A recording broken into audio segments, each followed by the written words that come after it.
back out again. Same day. We just cut over there a little bit. We're gonna come back out and cut this tree up. You can see how it's broke off down here at the base. That down here towards the end, there's no firewood value in that. I'll probably start right about here. I might come back a little bit. Start making the first cut. You can tell that end is all jacked up. It'll throw, I mean, it'll be like just powdered, you know, not even sawdust, just like powdered. But we'll start making our marks down the log again, just like we always do. And get this one cut up and out of here. Be the second load for the day. Might do a third, I don't know, we'll see. I gotta run uptown to the pharmacy, so we'll see how this goes.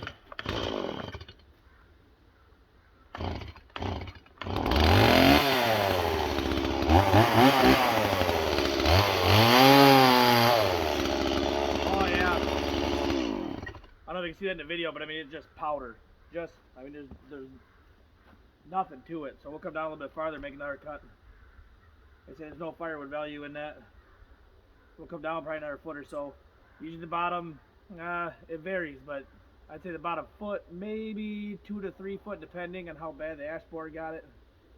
Will be junk. So we'll come up a little bit farther, start making our cuts again, see how that goes.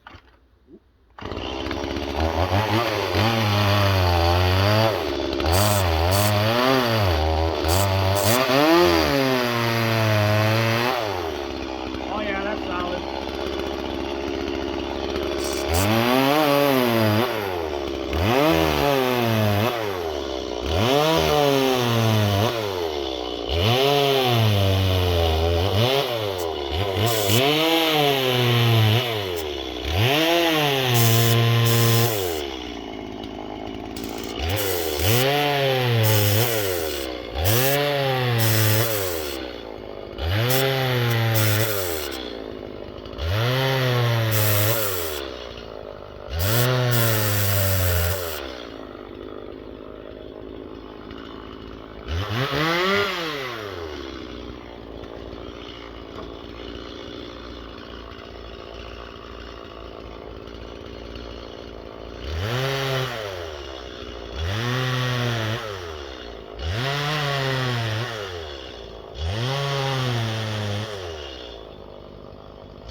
I was going to try to cut that off with a little 170, but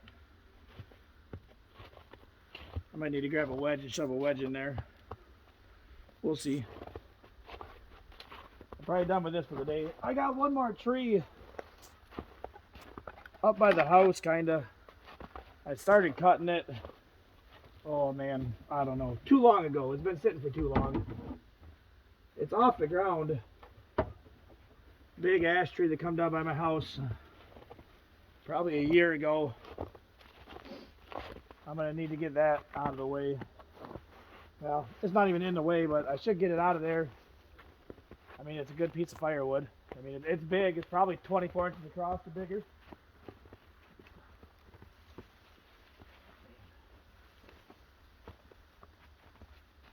I don't know if you can see a little farther back here. We got this tree that's hung up in a tree up there.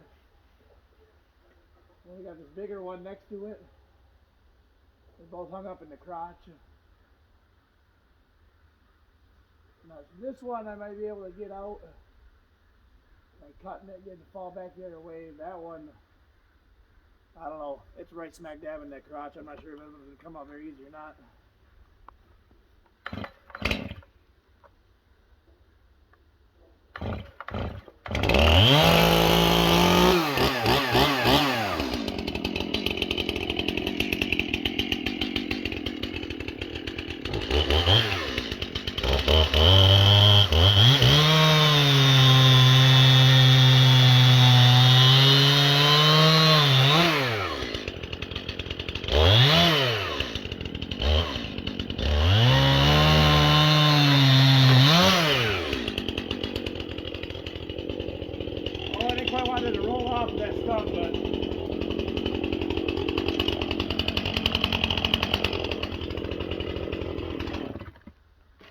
quite what I wanted to happen. I kind of was hoping it'd stay up on that stump, that way I could just cut that end off. Now I can't see my marks. I'll grab my log jack.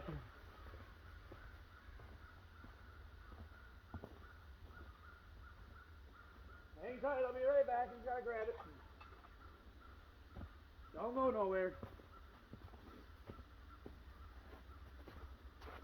I don't know what kind of percentage of my woods out here is made up of ash, but it's quite a bit. It is quite a bit. I'm not sure if this will roll back because it's up against the stump now on this side.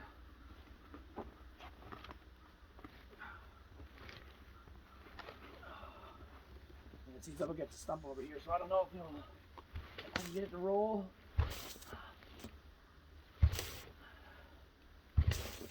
There we go. There we go. That's better.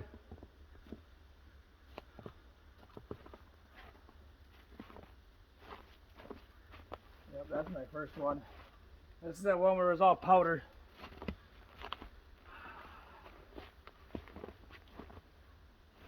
Anybody got any input?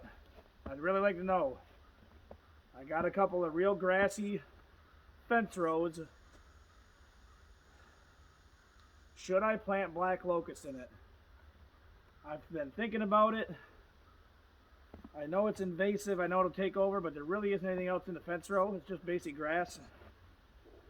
If you have any thought, insight, let me know. I'd kind of really like to know if anybody thinks it's going to be a good idea or not. I know it's fast growing. It's a good hardwood, great firewood. I'm thinking more long term down the road. Is it going to be worth my time to plant a couple of these things and let them kind of take over that area just for the firewood purpose? But got any insight, let me know. I really like to know your thoughts on it. Let's get this cut up and head back up to the house.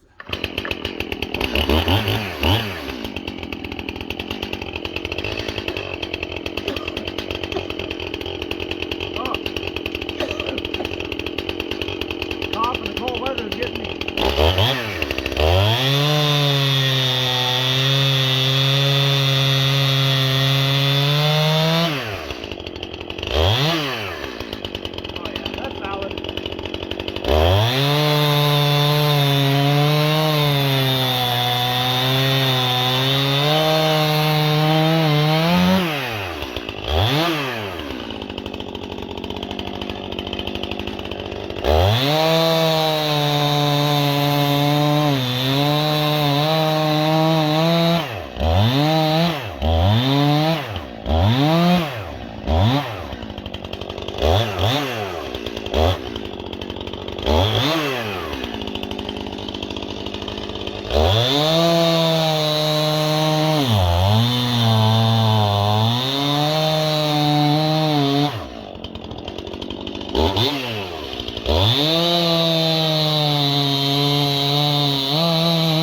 those of you that don't know, I just recently got into firewood.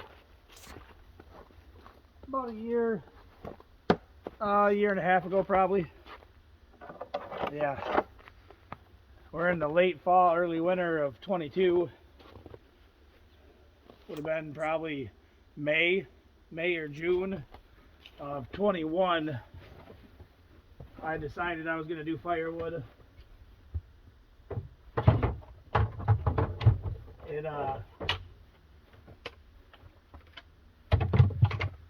I burned wood pellets for 5 or 6 years. I'm gonna bring you down out of here so I can put wood up in there. Ooh. But I did wood pellets for 5 or 6 years.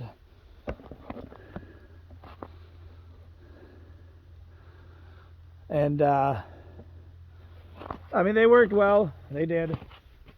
Anybody who uses a pellet stove, I'm not knocking you by any kind of the imagination. I mean, mine works well. It's just one of the things where pellets are going up in price. I mean, everything is, you know, not just wood pellets, but everything's going up in price. I didn't see wood pellets getting any cheaper, but they, I don't know what they are this year. I want to say they're, I don't know, $5.50, right around $5, $5.50 a bag for a 40-pound bag, something like that. Got a couple of buddies at work that burn them. I mean, it's a better kind of heat, I think, than running, you know, propane or natural gas or something like that. But it, I mean, I'd burn 2 bags a day, easy. And with it being like it's been the last couple of days, maybe 2.5. 2.5 bags a day is quite a bit. A lot more than I mean, you're talking $10 to $12 a day. I mean, you're talking somewhere, even if it was a bag and a half a day, 60 pounds of wood pellets a day, you're still talking, you know, $225, $250 a month for wood pellets. And I mean, I own these woods, they're mine. And the woods here, I mean, and all I gotta do is come out and get it. And if anybody cuts or burns or sells ash, it doesn't take nothing to dry out. Very, very little to dry out.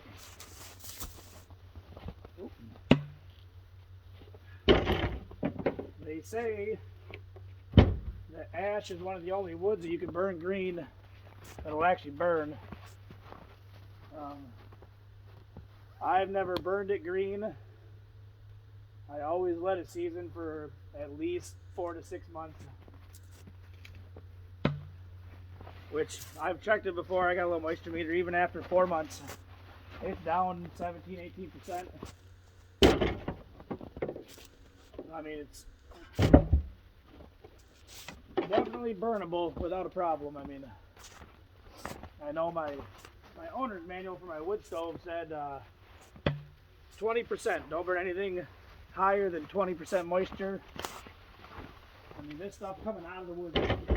If I split this open right now, which I could, I mean, I don't have my moisture meter on me, but if I split that stuff open right now and checked it, I would probably bet my next paycheck on it that it's probably right around 22%. So, I mean, it's not quite where it needs to be, but it's definitely not far from it. I mean, 2% ain't nothing in ash. It'll be dry enough to burn without a doubt. I mean, if I split this and stack it today, I could burn this probably in January, February. You know, 3 months from now. Even in the wintertime, wood will still dry out. Not as fast as it will in the, you know, summer or fall. Springtime struggles a little bit because of the humidity, but all the moisture in the air. But 22% is pretty close. I've seen videos, I've never cut any, but I've seen videos of guys splitting oak fresh. I mean, it's hovering 37%. So I mean, oak's definitely got some moisture in it. Quite a bit of moisture in it. And it's a tight grain hardwood. It takes a long time to dry out. I mean, I wish I had some. I don't have any oak on the property anymore. We used 2 years ago. Oh. Years ago, I heard we had oak out here. My family burned firewood for years. Probably up until the, I'm gonna say late 80s, my family burned firewood. So I mean, most of the oak out here has all been harvested out. I don't think there's any left. I mean, maybe there's a couple of trees somewhere, but I'd be hard pressed to say there's, I mean, any. I haven't seen any. I haven't seen any oak. I haven't found any acorns. Oak's pretty easy to identify, you know, so like I say, there might be 1 or 2 trees out here somewhere, but not much.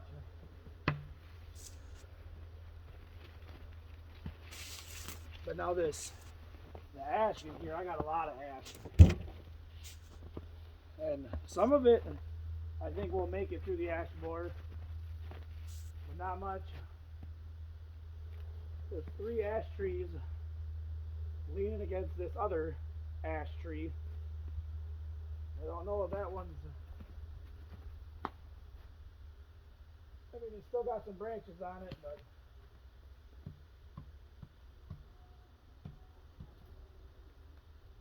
I mean, it looks pretty decent. So, I mean, there might be some life left in that one yet. It might make it. I had somebody comment on one of my videos one time about how it was sad that I was cutting down all the trees. And, you know, we need to leave the trees for the future generations and blah, blah, blah. And I am a firm believer that we need to leave some trees for the future generation. I believe that 110%. Here's how I feel about it. The only thing that I cut is dead. It's either laying down or it's going to come down. I'd rather take it down before it falls. That way I can control where it goes and when it happens. Interesting fact about firewood, or trees I should say in general. This tree, like this tree I just cut up, you can say that, oh, you burn that and it's bad for the environment, you know, blah, blah, whatever. There's virtually no, I mean, with the exception of a little bit of gas in my side-by-side, a little bit of gas in chainsaws, that kind of stuff. There's virtually no fossil fuels go into making this. Not like, I mean, the cost, the amount of fossil fuels burned to bring 1 load of propane to my house. I order a couple 100 gallons. I do still have a propane furnace, and it's on all the time. It doesn't run most of the time, but if we go away for a weekend, it obviously kicks on, takes over, and heats the house while we're gone. But this wood, I could probably cut enough, I would say, probably for the next 5 years with the same amount of fossil fuels it'll take to bring 1 load of propane to my house. That's not counting the propane itself. That's just what it costs to probably get that to my house. Between freight, I mean, they go down where I live at, they go to Marysville, big propane station down there. So, I mean, they go down there with a semi, pick it up, bring it back here, dispense it, you know, put it in small trucks, bring it out to my house. There's a lot of fuel goes into that. So, I mean, the amount of fuel I burn is nothing compared to what a semi's burning. And, interesting fact about firewood, for the environmentalists out there who think that this is just such a horrible thing to do, is burn this in my house to heat it. This piece of wood, this tree, this log that was here, that was living at one point in time. It's not anymore. This tree, whether I burn it or I leave it sit here in the woods to rot away and die, which then we get nothing out of it, it's just a wasted piece of wood, is going to give off the same amount of quote-unquote greenhouse gases, whether I burn it or it sits here and rots. The same amount of emissions, CO2, carbon monoxide. I don't think you get carbon monoxide out of it, but maybe. CO2, carbon monoxide, that kind of stuff. Whether I burn it or it sits here and rots, that same amount's going to come out of it. So these trees that are laying out here on the ground, that, I mean, they're good for now, and they might be good 5 years from now, but 10, 20 years from now, they're not. They're going to be all rotten and falling apart, which then has no value to anybody. Those trees will give off the same emissions whether I burn them or they sit here and rot. So I might as well burn them. There's no difference. Zero difference. I've read quite a few studies on that and how it gives off, whether it rots or you burn it, gives off the same amount of greenhouse gases. So there's nothing that you can do as an environmentalist to stop this tree from emitting the same amount of CO2 or carbon monoxide or whatever comes out of it. So I might as well use it to heat my house and eliminate the fossil fuels being burned. So that's how I feel about it. Maybe other people feel differently about it. I don't really care how you feel about it. That's how I feel about it. The heat's better. It's cheaper. I mean, for me, it's virtually free. I mean, equipment and whatnot. But the amount of money I save in 1 year. The amount of money I save in 1 year burning wood compared to buying propane will probably buy all of my firewood equipment minus the side-by-side. I mean, that's pretty expensive, but I mean, I would burn through about $1,200 to $1,500 worth of propane a year. It's about $2 a gallon this year, so you're probably talking, I bet you I'd burn probably closer to $1,700 worth of propane in a year. I could buy a real nice 362 steel chainsaw and probably not brand new, but a really nice used log splitter for $1,700. The money I save in 1 year will buy, other than the side-by-side, all the equipment in it. I mean, a brand new 271 is around $450 or $500. The log splitter I bought it used, $900. So I mean, there's $1,400. In 1 year, I saved enough money to put money back in my pocket and buy a brand new chainsaw and a nicely used log splitter. So I mean, you environmentalists that don't like the fact that people burn wood, as far as I'm concerned, you can go shove it. That's the fact. That's how I feel about it. A lot of people might feel the same way. Some people probably don't, but we're going to take this load up to the house. It's not quite a full load, but we're going to take this one up. I think I got another couple of rounds sitting out by one tree that I was cutting up a couple weeks ago. So I'm going to go check that, grab a couple of rounds, toss them in here, head up to the house, and then I'll probably cut up that one tree that's down next to my house that's been sitting there for like a year. So we're going to keep at it. You guys keep living the best life.